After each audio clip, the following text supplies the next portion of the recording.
Hey guys, today we're going to be checking out this custom zombies map created by Killjoy called Willy Wonka's Chocolate Factory, of course, based off of the classic movie, which I think has been rebooted in a bunch of different times, stuff like that. But yeah, the original Willy Wonka's Chocolate Factory. So we hop in here, we're locked outside of the Chocolate Factory, in fact, and you have to get into the gate.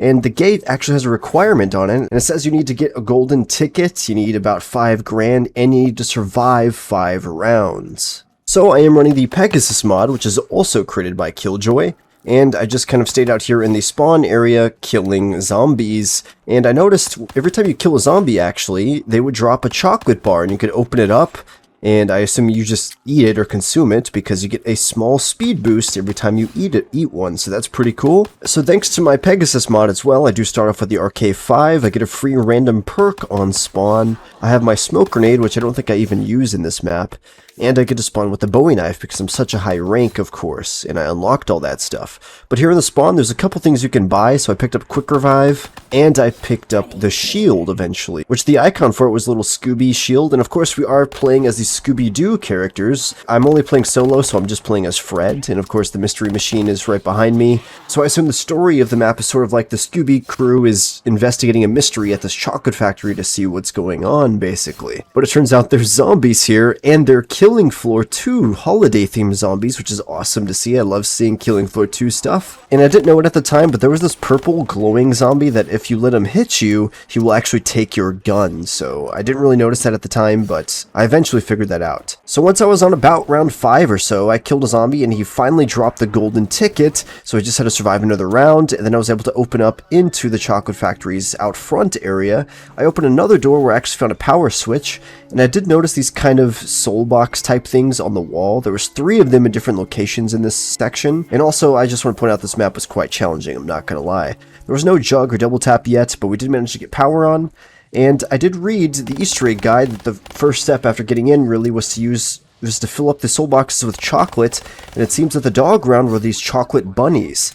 So you actually had to kill a couple chocolate bunnies in front of each of these soul boxes to fill them up. The bunnies, though, were really fast and did some serious damage, so I had to watch out for that, of course. And there wasn't really any wall buys around, but I did find the Glock on the wall, so I had a fully auto Glock from, I think, MW2 Campaign Remastered. I opened up all the little sections of the garages here and bought all the perks that I could once I had the points, however, but I just had to survive a few rounds to get to the next dog round, basically, with just a Glock and a Bowie knife, pretty much, as well as random drops we got, and then I was finally able to fill up the rest of the soul boxes and get into the chocolate factory. And then right away I noticed the mystery box was right here as sort of the popcorn machine, so that was cool. You got to spin the very unique looking mystery box, and it has a lot of different guns in the box. It seems that it's mainly BO3 guns and the MW2 Campaign Remastered guns, so that is cool to see those as well. I then sort of looked around this entire area at the end of one round, bought all the perks that were upstairs and stuff like that, and then I saw that there was this kind of giant contract on the side, and you could actually interact with it to sign your name, to sign your soul away pretty much, so signed my name there. And then the next door said it actually cost 5,500 points to open it up, and you had to survive 17 rounds to actually open it up. So I realized we're going to be here for a few rounds, so that's when I really, kind of went around buying all the perks that were in the area, and thankfully Jug was in this section, so I finally got my hands on that. So I just spent a few rounds just kind of spinning the box a little bit, trying to get better weapons. I never really got anything too amazing. I was just kind of running around with a deagle mostly and some BO3 guns, and the M4 I finally got as well, which is nice to see. And then once I met the requirements, I opened up into this kind of last section of the map. I found my M4 is also on the wall, so I could buy ammo for it if I ever need it, which is awesome to see. And then I just kind of ran around this area because I had a lot of points by then, because I wasn't really buying too much, right? And there's not a lot of doors to be purchasing. So I just went around and bought all the perks in this new area as well, and I noticed there was this kind of water section you could swim around in, but I kind of avoided it for now, but I managed to pick up double tap as well, which is nice.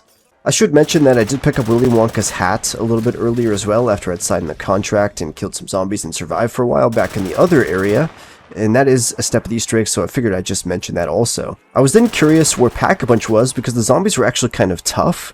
And there's also this random drop in rotation called the teddy bear, and it could be something very random that it gives you. It could be like a free perk, maybe even a free gun, maybe some free points, or it could steal your weapon that's currently in your hands. I've had that happen to me several times in the match, like 2 or 3 times it stole my gun. Thankfully, it was relatively early on, however. And then other times it would literally freeze your movement, so you could not move, and then you might be taking a couple hits, and you could even die if zombies were right on you when you were frozen. So that was pretty intense, and the teddy bear is really something you might even consider just simply avoiding at all costs. But I was trying to get Pack-a-Punch open in the middle, which I had to survive to round 22. So I had to survive 22 rounds, and then open that area up, and I was finally able to Pack-a-Punch all 3 of my guns, which at that point I had the M4, the Haymaker, and the Deagle, and now they were all packed, and they're all pretty cool. All these areas have been really intense so far, I can't lie.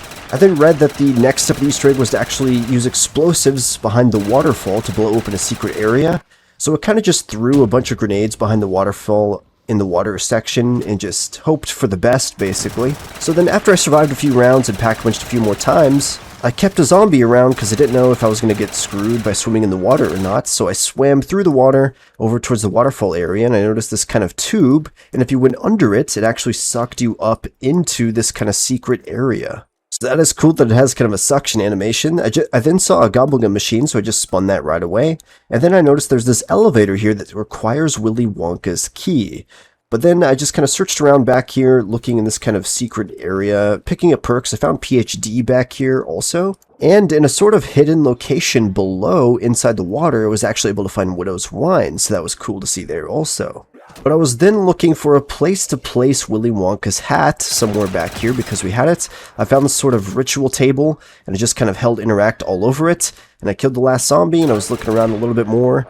And then I turned around, and suddenly Willy Wonka was sprinting at me full speed. So I jumped off the freaking balcony into the water and swam back into the map. It was also another chocolate bunny round, so I had to survive against the speeding boys. And I was waiting for Willy Wonka to reach me, but it seems he took a little while, so I was actually able to kill off most of the chocolate bunnies before he caught up to me, and I had to start running around, training him up, and it turns out that Willy Wonka was behind this all. And he has quotes from the original movie, which is actually funny to see also.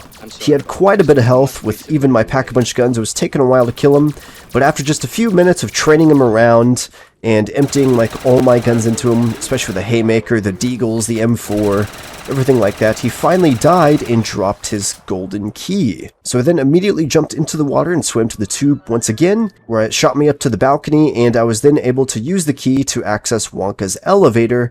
And it was sort of the rocket ship elevator from the movies, of course, and it just kind of took me off into the air, and we escaped the map successfully. But yeah, guys, this was Willy Wonka's Chocolate Factory. Pretty cool map. It'll be linked in the description down below for anyone who wants to check it out for themselves, and I'll catch you guys next time. Peace out.